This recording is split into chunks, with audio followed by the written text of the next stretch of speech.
চোখের উপর আলোর তীব্র খোঁচা এসে লাগতেই আমার জ্ঞানটা ফিরে এলো, যেন চোখের পাতা কষ্ট করেই ফেললাম। আমি কোথায় এসে আসি? ঝর্ণার পার, কাদা মাটি শ্যাওলা চারিদিক, কোথায় উঠে বসতে পড়লাম? হাঁটুর যন্ত্রণায় কোকিয়ে উঠলাম। কি হয়েছে আমার পায়ে? এবার চেষ্টা করে উঠে বসলাম। হাঁটুটা গর্তে কেটে গেছে। কিসে কাটলো কি বুঝতে পারলাম না। পায়ের জায়গায় কেটে গেছে। কপালে খুব ব্যথা লাগছে। ঠিক ড্যামভর করে উঠেছে। মনে হচ্ছে মুখের কিছু হয়নি। হাত বুলিয়ে বুঝলাম, কিন্তু হাত দুটো চোখে তুলতে হাত ভর্তি কাদা, ধুয়ে ফেলাতে হবে। হ্যাঁচড় প্যাঁচড় করে এগিয়ে গেলাম জলের দিকে, কিন্তু কষ্ট করে জলের উপরে ঢুকে পড়লাম। বয়ে যাওয়া জলে হাত দুটো কষলে ধুয়ে নেওয়ার পর মুখটা ধুলাম। খুব জল তেষ্টা পাচ্ছে, সেই জলই আজলা ভরে খেয়ে নিলাম। যে আমি কোনোদিন কেনা জল ছাড়া মুখে দেখিনি।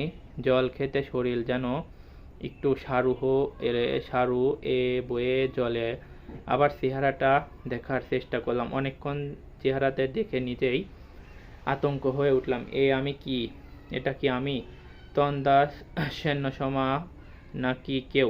কিন্তু আমার তো স্মৃতি বিস্মৃত হয়নি, তাই একটু করে মনে পড়ে যেতে লাগলো আগের ঘটনা। গাড়ি নিয়ে সেবক রোড ফেরত যাচ্ছিলাম শিউলিতে। জোনাকি, চঞ্চল, রুদ্র আর আমি চারজন ফিরছিলাম গ্যাংটক থেকে। পুজোর ছুটিতে আমরা এসেছিলাম দার্জিলিং বেড়াতে। ওখানে থেকে সিকিম বাড়ির চালকের আসনে ছিলাম। বেশ লাগছিল পাহাড়ি গাড়ির চালিয়ে আসতো। নতুন গাড়ি কিনেছি অফিস পদোন্নতির পর, কিন্তু সারুবাকে পৌঁছাতে কিভাবে গাড়ির দরজাটা খুলে গেল কে জানে। আর আমি স্রেফ পুতুলের মতো নিয়ে কাজ পড়ে গেলাম গাড়ি থেকে, আর নিচের দিকে গড়িতেই থাকলাম। নিজে আটকানোর চেষ্টা করেও পারলাম না। আর আমার চারিদিকে বড় বড় লম্বা গাছের সারি।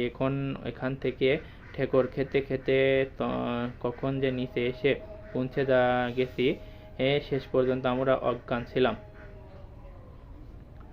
একবারও উপরের দিকে তাকালাম, কিছুই চোখে পড়ল না। কিন্তু ঘন ঘন বনাচল্য ছাড়া আর রাস্তা। এখানে ভাবতেই অনেক উপরে, সেখানে গিয়ে আমি বেঁচে আছি এখনো ভাবতেই পারিনি। এটা উপরওয়ালার দয়া নিশ্চয়ই। চিনি আমি পড়ে গেছিলাম, তাতে মানুষ বেঁচে ফেরে না। এবার উপরে যাওয়ার চেষ্টা করতে হবে। সারি ও অসহ্য যন্ত্রণার পর মন চাইলো শরীরের সাথে দিতে চাইলো না। খানিকটা বিশ্রাম নিয়েই আগে, তারপর দেখা যাবে। নিজেকে কোনো মতে সেফলার পাথরের পর টেনে নিয়ে আস্তে আস্তে গা এলিয়ে দিলাম। ঘুম নেমে এলো। আসছিল ক্লান্ত শরীর, খুব ভাঙলো। তখন বুঝতে পারলাম না কি হয়েছে। রাত নেমে এসেছে।